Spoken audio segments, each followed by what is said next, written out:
இப்போ தான் நம்ம சேனலை ஃபஸ்ட் டைம் பார்க்குறவங்களா நீங்கள் இருந்தால் மறக்காமல் சப்ஸ்கிரைப் பண்ணி பக்கத்தில் இருக்கக்கூடிய பெல் ஐக்கானையும் ப்ரெஸ் பண்ணிக்கோங்க. அப்போ தான் இந்த மாதிரி சுவாரஸ்யமான வீடியோக்கள் எதுவாக இருந்தாலும் நீங்கள் தொடர்ந்து பார்க்க முடியும். இவங்களுடைய பெயர் தான் சாந்தி.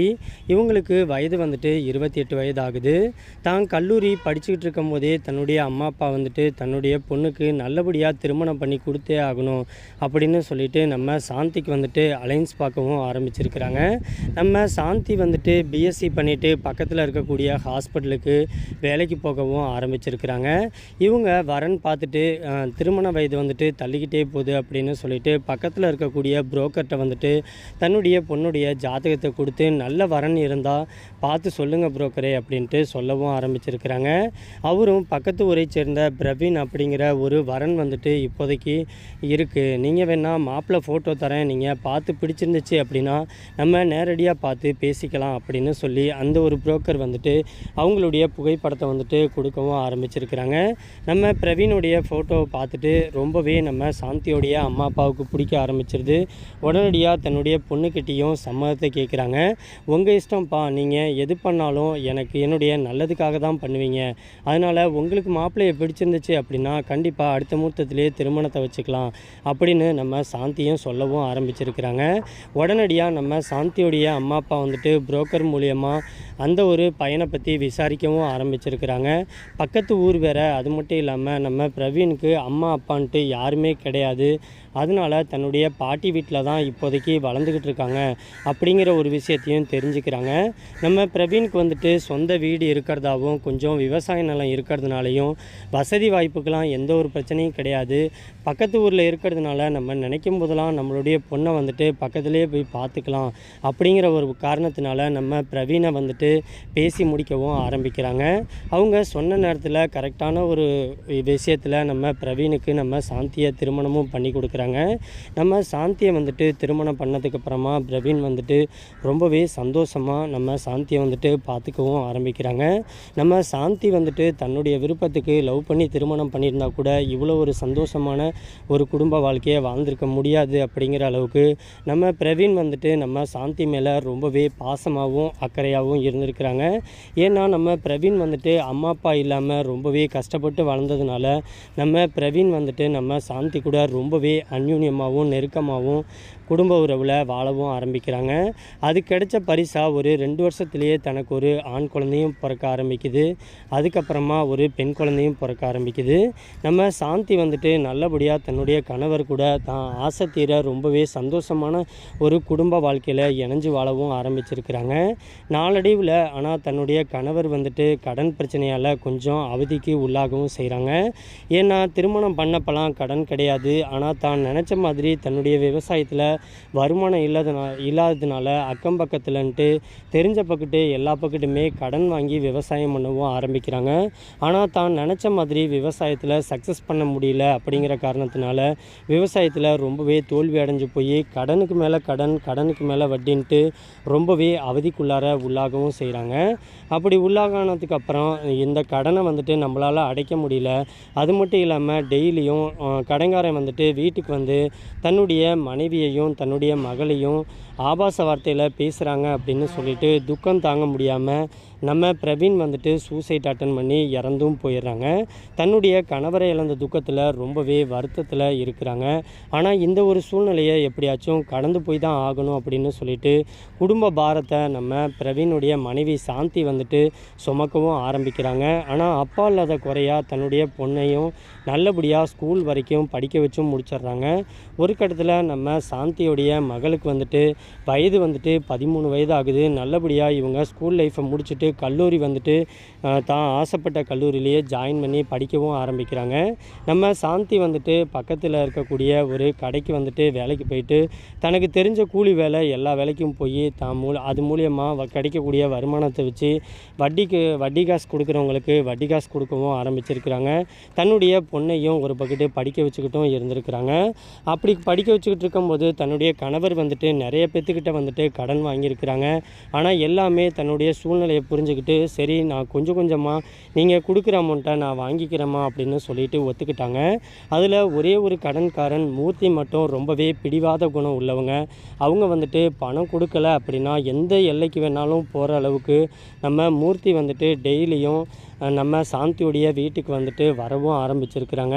வரும்போது கொடுத்த காசை மட்டும் கேட்காம சில வார்த்தைகள் வந்துட்டு, உனக்கோ கணவர் இல்லை, எவ்வளோ நாள் தான் இப்படியா தனியாகவே வந்துட்டு இந்த ஒரு கஷ்டத்தை அனுபவிப்ப, உன்னை எனக்கு வந்துட்டு ரொம்பவே பிடிச்சிருக்கு, நான் சின்ன வயசுலேருந்தே உன்னை பார்த்துக்கிட்டே இருக்கேன், எனக்கு உன்னை விட வயசு அதிகம்தான், உன்னுடைய அப்பாவுடைய வயசு எனக்கு இருக்கும், அப்படி இருந்தாலுமே உன்னை எனக்கு ரொம்பவே பிடிக்கும், எனக்கு தெரிஞ்சு உன்கிட்ட வந்துட்டு எந்த ஒரு கெட்ட ஹேபிட்டும் கிடையாது, அதனால் நீ மட்டும் விருப்பப்பட்ட அப்படின்னாக்க நம்ம வந்துட்டு என்னுடைய ஆசைக்கு நீ வந்துட்டு இடம் கொடுத்த அப்படின்னாக்க உன்கிட்ட நான் வந்துட்டு கடன் வந்துட்டு கேட்க மாட்டேன், ஏதோ ஒன்று பார்த்துக்கலாம் அப்படின்னு சொல்லி நெருங்கி பேசவும் ஆரம்பிச்சிருக்கிறாங்க. நம்ம சாந்திக்கு என்ன சொல்கிறதுனே தெரியல. நம்ம மூர்த்தி வந்துட்டு வீட்டுக்கு அடிக்கடி வரது போகிறத அக்கம் பக்கத்துலேயும் பார்க்கவும் செஞ்சுருக்கிறாங்க.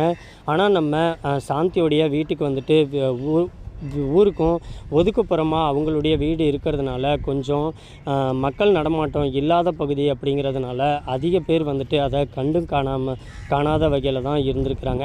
நம்ம மூர்த்தியோடைய இம்சை வந்துட்டு தாங்க முடியாமல் ஒரு கட்டத்தில் நம்ம என்ன தான் வேலைக்கு போய் சம்பாரித்தாலும் ஒரு பக்கத்து கடனையும் அடைக்கணும், நம்ம பொண்ணையும் நல்லபடியாக படிக்க வைக்கணும், நம்மளுக்கு இன்றைக்கி ஓரளவுக்கு வயசே முடிஞ்சிருச்சு, இதுக்கப்புறமா நம்மளுடைய பொண்ணுடைய வாழ்க்கையினாச்சும் நம்ம நினச்ச மாதிரி நல்லபடியாக தான் பொண்ணுக்கு ஒரு வாழ்க்கை அமைச்சு கொடுத்தாகணும், அதனால் நம்ம மூர்த்தி சொன்ன மாதிரி மூர்த்தியோடைய ஆசைக்கு இடம் கொடுத்தோம் அப்படின்னா அவங்கள்ட்ட இருக்கக்கூடிய கடன் வந்துட்டு நம்ம கொடுக்க தேவையில்ல, நம்மளும் இன்றைக்கி நம்மளுடைய கணவர் இல்லாமல் தனிமையில் தானே வாழ்ந்துக்கிட்டு இருக்கோம் அப்படின்னு சொல்லி நம்ம மூர்த்தி சொன்ன மாதிரி நம்ம மூர்த்திக்கு வந்துட்டு அவங்களுடைய ஆசைக்கு இடம் கொடுக்கவும் ஆரம்பிக்கிறாங்க. நம்ம சாந்தியோடைய மகள் வந்துட்டு கல்லூரிக்கு போனதுக்கப்புறமா நம்ம மூர்த்தியை வந்துட்டு வீட்டுக்கு வர சொல்லி அவங்க கூட நெருங்கி பேசி ஆரம்பிக்கிறாங்க. ஒரு கட்டத்தில் நம்ம மூர்த்தி கூட நம்ம சாந்தி வந்துட்டு தப்பு பண்ணவும் ஆரம்பிக்கிறாங்க. தகாத உறவில் ரெண்டு பேருமே ரொம்பவே வந்துட்டு எல்லையை மீறி அடிக்கடி வந்துட்டு உறவு வைக்கவும் ஆரம்பிக்கிறாங்க.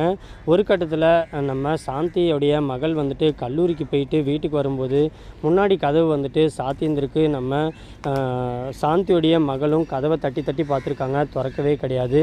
உடனடியாக பின்னாடி இருக்கக்கூடிய பின்வாசல் வழியாக ஜன்னலை திறந்து பார்க்கும்போது அங்கே பெட்ரூமில் தன்னுடைய அம்மாவும் அந்த ஒரு மூர்த்திங்கிற நபரும் உடம்புல துணி இல்லாமல் ரொம்பவே ஆபாசமான ஒரு உடல் உறவில் வந்துட்டு ஈடுபடுறத தன்னுடைய ரெண்டு கண்ணாலையும் தன்னுடைய பொண்ணு வந்து பார்க்கவும் செய்கிறாங்க. அந்த ஒரு காட்சியை பார்த்ததுலேருந்து நம்ம சாந்தியோடைய மகளுக்கு அன்றைக்கி இரவு முழுக்க தூக்கமே வரல. தன்னுடைய அம்மாக்கிட்டேயும் இந்த ஒரு விஷயத்தை எப்பட்றா கேட்குறதுன்ட்டு யார்கிட்டையும் சொல்லவும் முடியாமல் ஃப்ரீயாக இருக்கவும் முடியாமல் ரொம்பவே மனசுக்குள்ளார தவிச்சு போய் இருந்திருக்கிறாங்க.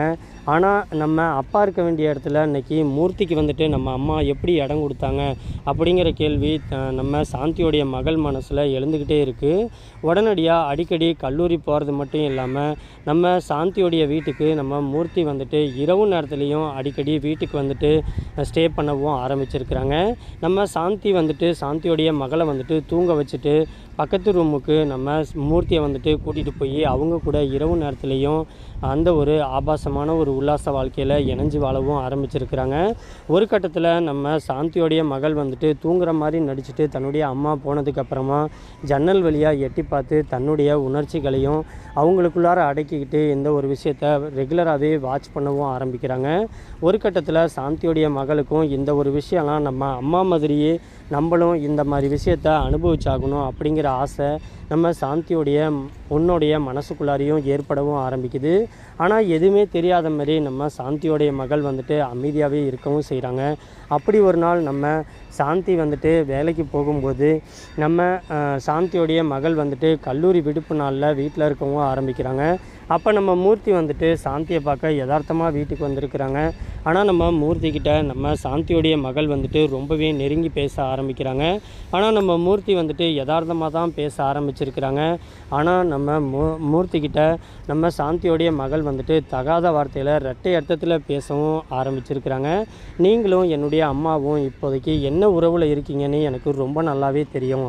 நானும் உங்கள் கூட அப்படி இருக்கணும்னு ஆசைப்பட்றேன் அப்படின்ட்டு ஓப்பனாகவே சொல்லி அன்னைக்கு பட்ட பகல்லையே கதவை லாக் பண்ணிவிட்டு நம்ம மூர்த்தி கூட ரொம்பவே சந்தோஷமான ஒரு உடலுறவில் நம்ம சாந்தியோடைய மகளும் ஈடுபடவும் ஆரம்பிக்கிறாங்க. இந்த ஒரு விஷயம் நம்ம மூர்த்திக்கு ரொம்பவே பிடிச்சு போயிடுது.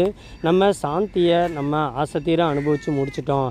ஆனால் அவளுடைய மகள் வந்துட்டு இன்றைக்கி ரொம்பவே அழகாக இருக்கா. அதுவும் இல்லாமல் ரொம்பவே சின்ன பொண்ணாக இருக்கிறதுனால அவள் மூலியமாக கிடைக்கக்கூடிய சந்தோஷத்துக்கு எல்லையே கிடையாது அப்படின்னு சொல்லிட்டு நம்ம சாந்திக்கிட்டேருந்து கொஞ்சம் உறவு விஷயத்தில் வந்துட்டு கொஞ்சம் டிஸ்டன்ஸ் விடவும் ஆரம்பிக்கிறாரு. அதுக்கு பதிலாக டைம் கிடைக்கும்போது பூரா நம்ம சாந்தியோடைய மகள் கூட தன்னுடைய ஆசையை வந்துட்டு கழிக்கவும் ஆரம்பிச்சிருக்கிறாங்க. ஒரு கட்டத்தில் நம்ம சாந்திக்கு வந்துட்டு இந்த ஒரு விஷயம் அலசல் பசலாக தெரியவும் ஆரம்பிக்குது. அது மட்டும் இல்லாமல் வேலைக்கு போகிறேன் அப்படின்னு சொல்லிட்டு பொய் சொல்லிவிட்டு வேலைக்கு போகிற மாதிரி வேலைக்கு போயிட்டு திடீர்னு வீட்டுக்கு வந்து பார்க்கும்போது நம்ம மூர்த்தி கூட நம்ம சாந்தியோடைய மகள் வந்துட்டு தகாத உறவில் இருக்கிறத தன்னுடைய 2 கண்ணாலையும் பார்க்கவும் ஆரம்பிக்கிறாங்க. பார்த்த உடனே அதிர்ச்சி தாங்க முடியல. கதவை திறந்துட்டு போய் மூர்த்தியை கண்ணா பின்னான்ட்டு பேசி திட்டி அடிக்கவும் ஆரம்பிக்கிறாங்க. தன்னுடைய மகள்கிட்ட வந்துட்டு அழுதுகிட்டே கேள்வி கேட்கவும் ஆரம்பிக்கிறாங்க. ஆனால் சாந்தியோடைய மகளோ எந்த ஒரு பதிலுமே சொல்லாமல் அமைதியாக இருந்தே சாதிக்கிறாங்க. என்ன சொல்கிறதுன்னு தெரியாமல் அமைதியாகவே இருக்கவும் செய்கிறாங்க. ஆனால் நம்ம சாந்தி வந்துட்டு அழுது முடிச்சுட்டு இன்னையிலேருந்து நீ வந்துட்டு என்னுடைய வீட்டுக்கு வரக்கூடாது அப்படின்னு சொல்லி ரொம்பவே ஸ்ட்ரிக்டாக நம்ம மூர்த்திக்கிட்ட பேசவும் ஆரம்பிச்சிருக்கிறாங்க. அதுக்கு நம்ம மூர்த்தியோ என்னுடைய கடன் பாக்கியை நீ கொடுத்துட்ட அப்படின்னாக்க நான் வந்துட்டு உன் வீட்டுக்கு எதுக்கு வரப்போகிறேன், இனிமேல் நீ எனக்கு தேவையில்லை. ஒன்று நீ வந்துட்டு நான் கொடுத்த காசை வந்துட்டு வட்டி எனக்கு வேணாம், முதல்ல மட்டும் எனக்கு கொடுத்துரு. அப்படி கொடுக்கல அப்படின்னாக்க உன்னுடைய மனைவிக்கிட்ட உன்னுடைய மகள் கூட நான் ஏற்கனவே தகாத உறவில் ஈடுபட்டு ரொம்பவே சந்தோஷமான வாழ்க்கையை வாழ்ந்து முடிச்சிட்டேன். இருந்தாலும் உன்னுடைய மகள் மேலே இருக்கக்கூடிய மோகம் எனக்கு கொஞ்சம் கூட குறையல.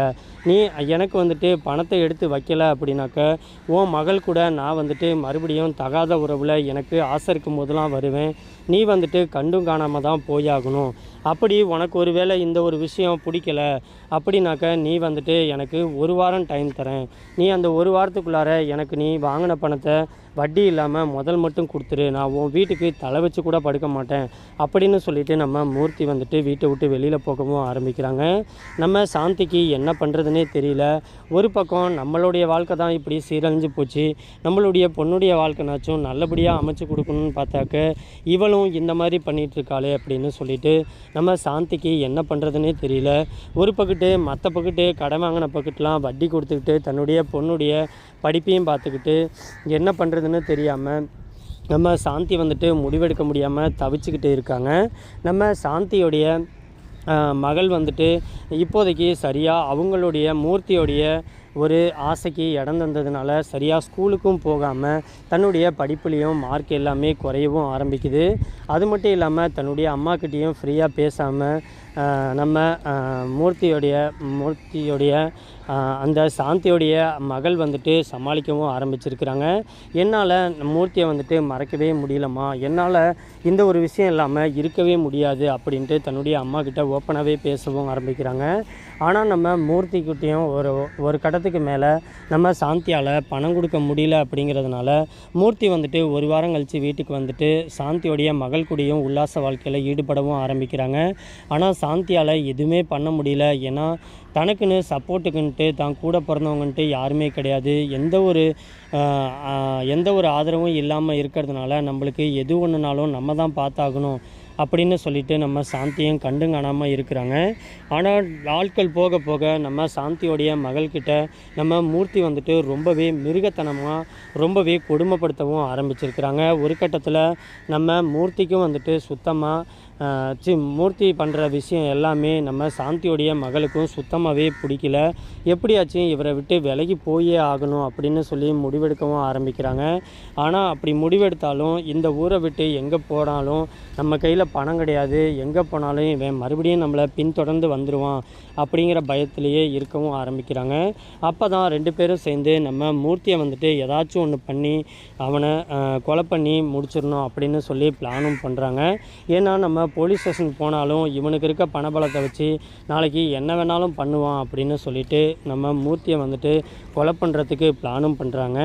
அவங்க நினச்ச மாதிரியே நம்ம மூர்த்தி வந்துட்டு அடுத்த நாள் வீட்டுக்கு வரும்போது ஃபுல்லாக சாப்பாடு போட்டு மது போதையில் இருந்ததுனால நம்ம மூர்த்தியை வந்துட்டு ஒரு இரும்பு கம்பியை வச்சு நம்ம சாந்தி தலையில் அடிக்கவும் செய்கிறாங்க. தலையில் அடித்து தான் நினச்ச மாதிரியே நம்ம மூர்த்தியை வந்துட்டு கொலை பண்ணி ஒரு சாக்கு மூட்டையில் கட்டி ஊருக்கு ஒதுக்குப்புறமாக இருக்கக்கூடிய ஒரு வேலியில் கொண்டு போய் போட்டுட்டு வந்து நிம்மதியாக நைட்டு வந்துட்டு தன்னுடைய மகள் கூட படுத்து தூங்கவும் ஆரம்பிக்கிறாங்க. அடுத்த நாள் காலையில் வந்துட்டு போலீஸ் ஸ்டேஷனுக்கு எந்த ஒரு விஷயம் தெரிய ஆரம்பிக்குது. தெரிஞ்சு இன்வெஸ்டிகேஷன் பண்ணும்போது அடிக்கடி நம்ம மூர்த்தி வந்துட்டு சாந்தியுடைய வீட்டுக்கு தான் வர இருக்காங்க. அது மட்டும் இல்லாமல் சாந்தி கூட தகாத உறவில் இருக்காங்க அப்படின்னு சொல்லிட்டு ஊர்க்காரங்க எல்லாம் சொன்னதை கேட்டு நம்ம போலீஸ் வந்துட்டு சாந்தியை கூப்பிட்டு விசாரிக்கவும் செஞ்சுருக்கிறாங்க. ஆனால் சாந்தி வந்துட்டு கடைசி வரைக்கும் நம்ம மூர்த்தியை கொன்னதை வந்துட்டு ஒத்துக்கவே கிடையாது. ஆனால் அவங்களுடைய பொண்ணுக்கிட்ட விசாரிக்கும் போது அவங்க பயந்து போய் நடந்த எல்லா உண்மையும் சொல்லவும் ஆரம்பிச்சிருக்கிறாங்க. சொன்னதுக்கப்புறமா நம்ம சாந்திக்கு வந்துட்டு 3 மாதம் வந்துட்டு சிறை தண்டனையும் கொஞ்சம் அபராதமும் போட்டுட்டு சிறையில் வந்துட்டு தள்ளவும் ஆரம்பிச்சிருக்கிறாங்க.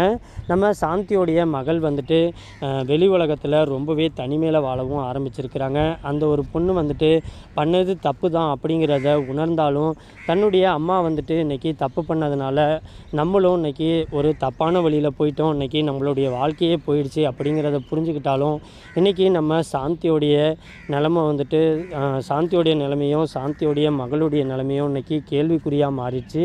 இன்றைக்கி கடன் சூழ்நிலையால் எவ்வளோ பேர் அவதிப்பட்டாலும் தப்பான ஒரு விஷயத்துக்கு போகாமல் நல்லபடியாகவே இருந்திருக்கலாம்.